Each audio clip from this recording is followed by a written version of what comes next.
Hello everyone, how are you all? I hope everyone is fine in the blessings of Almighty. আশা করছি আপনি সৃষ্টিকর্তার রহমতে অনেক এবং অনেক ভালো আছেন। আপনি কি Duolingo প্রিপারেশন নিতে চাচ্ছেন অথবা Duolingo প্রিপারেশন নিচ্ছেন অথবা এক্সাম দিয়েছেন স্কোর খারাপ আসছে এবং বুঝতেও পারছেন না কোন জায়গাতে খারাপ আসছে। এই জায়গাটাতে যদি আপনি থেকে থাকেন তাহলে আজকের ভিডিওটি শুধু আপনার জন্য। কেন না I am doing work for Duolingo preparation last 10 years. গত 10 বছর যাবত Duolingo প্রিপারেশন নিয়ে কাজ করছি এবং বাংলাদেশে সবচেয়ে বেশি স্টুডেন্ট পড়ানোর অভিজ্ঞতা মনে হয় আমারই আছে। আমার চাইতে কেউ Duolingo প্রিপারেশন স্টুডেন্ট পড়িয়েছে কিনা আই এম নট শিওর। বাংলাদেশের স্টুডেন্টদের সবচাইতে যে জায়গাটাতে খারাপ রেজাল্ট হয় সেটা হচ্ছে প্রোডাকশন পার্ট। আমরা জানি Duolingoর 4টা সাব স্কোরের ভিতরে একটা পার্ট হচ্ছে প্রোডাকশন এবং সেটার অনেক ইম্পর্টেন্ট এলিমেন্টস হচ্ছে রাইটিং পার্ট। আমি যদি এটাকে একটু কারেকশন বলি তাহলে বলতে হচ্ছে টাইপিং পার্ট। প্রোডাকশন পার্ট যে কোনো একটা ভাষার লেখাটা হচ্ছে প্রোডাকশন স্কিল, ঠিক তেমনি ইংরেজিতেও লেখাটা একটা প্রোডাকশন স্কিলেরই অন্তর্ভুক্ত। সুতরাং স্বভাবতই Duolingoতে প্রোডাকশনের যে সাবস্কোরটা রয়েছে সেখানে রাইটিংটা খুবই ভাইটাল রোল প্লে করে থাকে। তো প্রথমত আমাকে জানতে হবে Duolingoতে আমায় কোথায় কোথায় লিখতে হচ্ছে। ফার্স্ট কোয়েশ্চেন প্যাটার্ন হচ্ছে লিসেন অ্যান্ড টাইপ।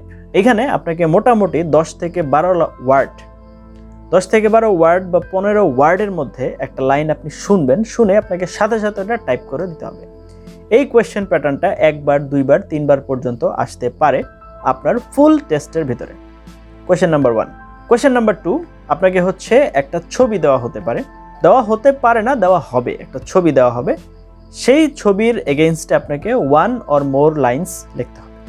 তো আমি এখানে সাজেস্ট করি এবং Duolingo যেটা চায় সেটা হচ্ছে আপনি ন্যূনতম 3 লাইনস এখানে লেখেন। দ্যাট মিনস 30 to 35 ওয়ার্ডস আপনি এটার এগেইনস্টে লিখেন, তার মানে চিত্রটাকে ডেসক্রাইব করতে হবে। ওকে, কোয়েশ্চেন প্যাটার্ন 2। নাও কোয়েশ্চেন প্যাটার্ন 3। কোয়েশ্চেন প্যাটার্ন 3 তে যাওয়ার আগে আমি আবার একটু বলে নেই, কোয়েশ্চেন প্যাটার্ন 2 যেটা, এই যে চিত্র দেখে আপনার 2-3টা লাইন লিখতে হচ্ছে, এইটাও একের অধিক টাইম আপনার ফুল এক্সামে আসতে পারে। কোয়েশ্চেন প্যাটার্ন 3, এখানে আপনাকে একটা টপিক দেওয়া হবে। টপিকটা 3 ধরনের হতে পারে। 1, যে কোনো একটা কিছু আপনাকে ডেসক্রাইব করতে হবে। Number 2, recount. দ্যাট মিনস কোনো একটা সিচুয়েশন বলা হবে, সেখানে আপনি নিজে কি এক্সপিরিয়েন্স করেছেন সেটা বর্ণনা করতে হবে। অথবা তৃতীয় হচ্ছে মেক অ্যান আর্গুমেন্ট।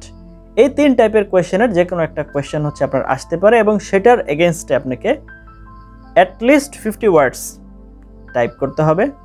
সময় হচ্ছে আপনার জন্য 5 মিনিট। এখন 50 ওয়ার্ডস লেখাটা হচ্ছে at least, that means this is minimum. এইখানে Duolingo যেটা চায় এবং আমিও আমার স্টুডেন্টদের সবসময় যেটা সাজেস্ট করি, ন্যূনতম 1 থেকে 150 ওয়ার্ডের ভিতরে যেন থাকে। যত বেশি লিখতে পারবেন তত আপনার জন্য ভালো, কারণ Duolingoর যে মার্কিং ক্রাইটেরিয়াটা রয়েছে আপনার এই 50 ওয়ার্ডসের ক্ষেত্রে, 5 মিনিটসের যে টাইপিংটা রয়েছে এটার ক্ষেত্রে একটা টপিকের এগেইনস্টে, এটা আমি আপনাদেরকে পরে বিস্তারিত যখন 5 মিনিটসের যে কোয়েশ্চেন প্যাটার্নটা শুধুমাত্র ওইটার যে ভিডিও থাকবে ওইটাতে আমি আপনাদেরকে ক্লিয়ারলি দেখাবো এখানে আসলে কি আছে। তো এখন তো যেটা বলছিলাম সেটা হচ্ছে যে এটার মানে যে 4টা মার্কিং ক্রাইটেরিয়া আছে তার ভিতরে একটা হচ্ছে লেন্থ এই 5 মিনিটসের লেখার ক্ষেত্রে। সুতরাং আপনি যদি এনাফ পরিমাণ ওয়ার্ড এখানে না লেখেন, আপনার যদি এখানে কোহেসিভনেস, আপনার এখানে কোহেশন, আর্টিকুলেশন যদি ভালো না হয়, আপনার হচ্ছে যে কোয়েশ্চেনটা চেয়েছে আপনার সেটার সাথে যদি আপনার টাস্ক রেলেভেন্সি না থাকে, আপনার গ্রামাটিক্যাল রেঞ্জ অফ অ্যাকুরেসি যদি ভালো না থাকে, তাহলে কিন্তু আপনি এখানে ভালো স্কোর পাবেন না। Hopefully we are going to make disaster, so be careful about that. আচ্ছা, করলাম। নাও কোয়েশ্চেন পার্ট 4, যেটা হচ্ছে ইন্টারভিউ পার্টের একটা অংশ। সেখানে আপনাকে একটা টপিক দেওয়া হবে, 3 to 5 মিনিটসের ভিতরে আপনাকে যতটুকু আপনি পারেন একটা আর্গুমেন্ট দেওয়া হবে, ওটা লিখতে হবে। এগ্রি ডিসএগ্রি একটা আর্গুমেন্ট আপনার থাকতে পারে, ওইটা হচ্ছে লিখতে হবে। ওইটা একবারই আসবে এবং চতুর্থ যে পার্টটা আমি বললাম সেটা কিন্তু আপনার স্কোরের অন্তর্ভুক্ত নয়। তাহলে এই যে 4টা পার্ট আমরা পেলাম, আবার বলছি শুনেন। First, listen and type.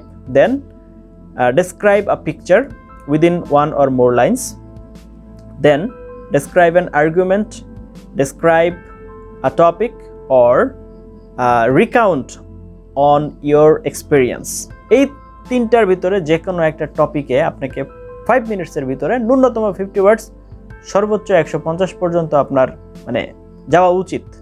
এখন কথা হচ্ছে এর চাইতে যদি বেশি চলে যান সেটা আবার ওভার রেটেড হয়ে যাবে, সেটা না যাওয়াটাই বেটার।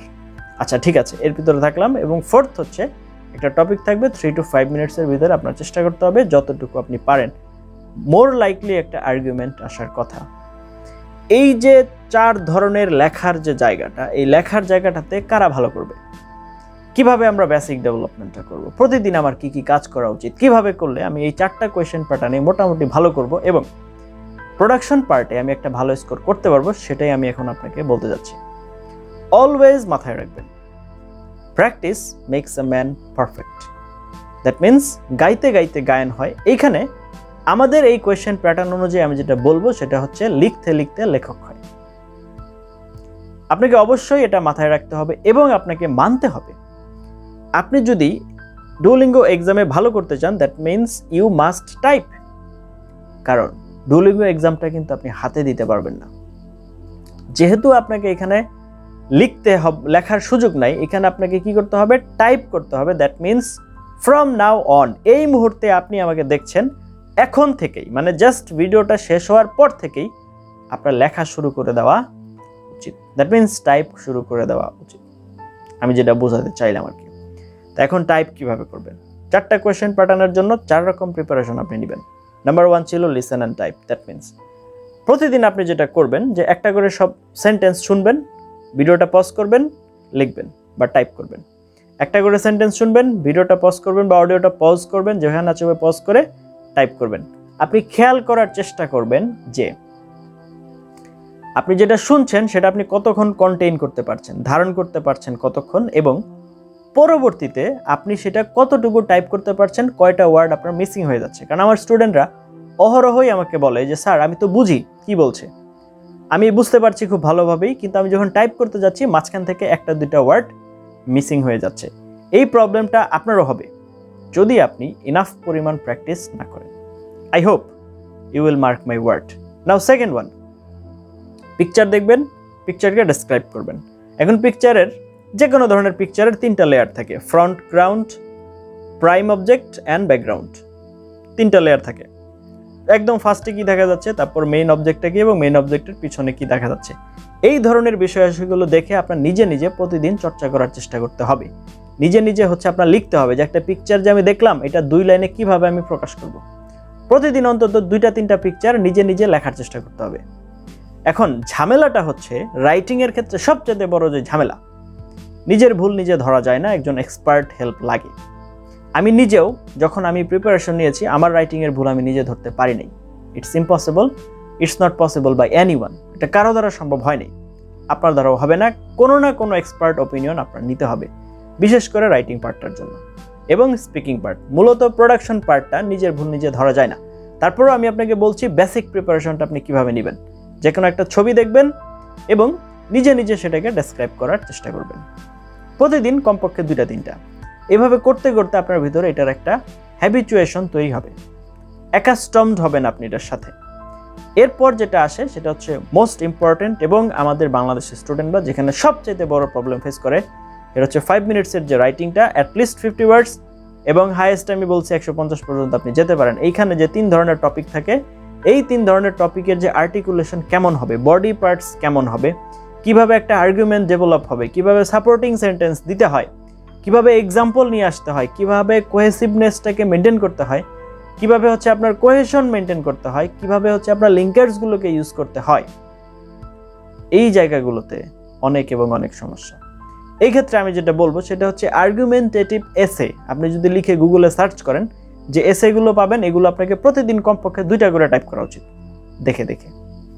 টপিক মানে এসের যে হেডলাইনটা আছে সেটা হচ্ছে আপনি কি করবেন, প্রথমে টাইপ করবেন, তারপর মডেল আনসারটা দেখে দেখে টাইপ করবেন। এইভাবে প্রতিদিন যদি 2টা করে টাইপ করেন আপনি মোটামুটি একটা সময় পর এটাতে কিন্তু হ্যান্ডস অন হয়ে যাবেন। চতুর্থ ফাংশনটাও সেম, একটা টপিক থাকবে, সেটার এগেইনস্টে আপনাকে 3 to 5 মিনিটস টাইপ করতে হবে। যেহেতু এখানে বলেছি 50 থেকে আপনার হচ্ছে 150 ওয়ার্ড, এখানেও তো 50 থেকে 150 ওয়ার্ডই হওয়া উচিত। মাথায় রাখেন 100-120 এরকম একটা ওয়ার্ড লিমিটে আপনার আসা উচিত। তো এখন এই যে এই রকম ওয়ার্ড লিমিটে যদি আমার আসতে হয় তাহলে এই 2টার জন্য সেম প্রিপারেশন, 3rd এবং 4th পার্টের জন্য সেম প্রিপারেশন। আপনাকে প্রতিদিন হচ্ছে আর্গুমেন্টেটিভ এসে 2-3টা করে টাইপ করতে হবে। এই হচ্ছে আপনার বেসিক প্রিপারেশন। আর ওভারঅল প্রিপারেশনের জন্য আপনার প্রতিদিন নিউজ পেপার থেকে দেখে দেখে লেখা উচিত। দ্যাট মিন্স টাইপ করা উচিত। প্রতিদিন কমপক্ষে 3 পৃষ্ঠা করে যে ভালো মতো লিখবে এবং নিয়মিত লিখতে থাকবে, তার লেখা কিন্তু ইমপ্রুভ হবেই। এটা কেউ আটকে রাখতে পারবে না। Not even you, not even me, no one can stop those person who write every day. ওই ব্যক্তিগুলোকে যারা প্রতিদিন লেখে তাদেরকে কেউ আটকে রাখতে পারবে না। আপনি কল্পনাও করতে পারবেন না যে একজন লেখক যখন লিখে একটা ওয়ার্ড লেখার জন্য তাকে কত চিন্তা করতে হয়, ঘন্টার পর ঘন্টা বসে থাকে একটা শব্দ লেখার জন্য। সেখানে আমরা মিনিমাম আধা ঘন্টা 1 ঘন্টা সময় যদি এর পিছনে ব্যয় করতে না পারি, তাহলে আমরা কিভাবে প্রোডাকশন পার্টে ভালো করব?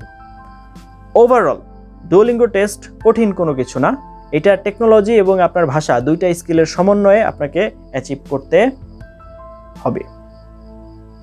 আরও একটা জায়গা আছে যেটা আমি ভুলে গিয়েছিলাম, সেটা হচ্ছে সামারি রাইটিং, ইন্টারেক্টিভ লিসেনিং, যেটা হচ্ছে সামনে আসতে যাচ্ছে মে 1, 2023 থেকে যেটা অপারেশনাল হতে যাচ্ছে। সেখানে আপনার যে লিসেনিংটা আপনি শুনেছেন সেটার উপরে বেস করে আপনাকে সামারিটা টাইপ করতে হবে।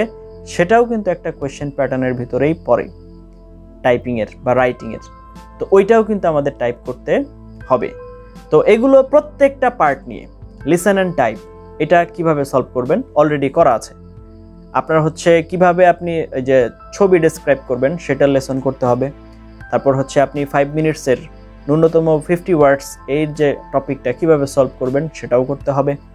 তারপরে হচ্ছে আপনার এই ধরনের যা কিছু আছে সবই কিন্তু আসবে ধীরে ধীরে। আমি একটা একটা করে লেসন দিব। ততক্ষণ পর্যন্ত আমার সাথে থাকবেন এবং আমাকে অ্যাপ্রিসিয়েট করবেন। এবং যদি আপনার কাছে মনে হয় যে ইনফরমেশনগুলো ইম্পর্টেন্ট ছিল, কিভাবে আপনি বেসিক ডেভেলপমেন্ট করবেন, আমি কিন্তু প্রত্যেকটা কোয়েশ্চেন প্যাটার্ন অনুযায়ী আলাদা আলাদা করে বলে দিয়েছি।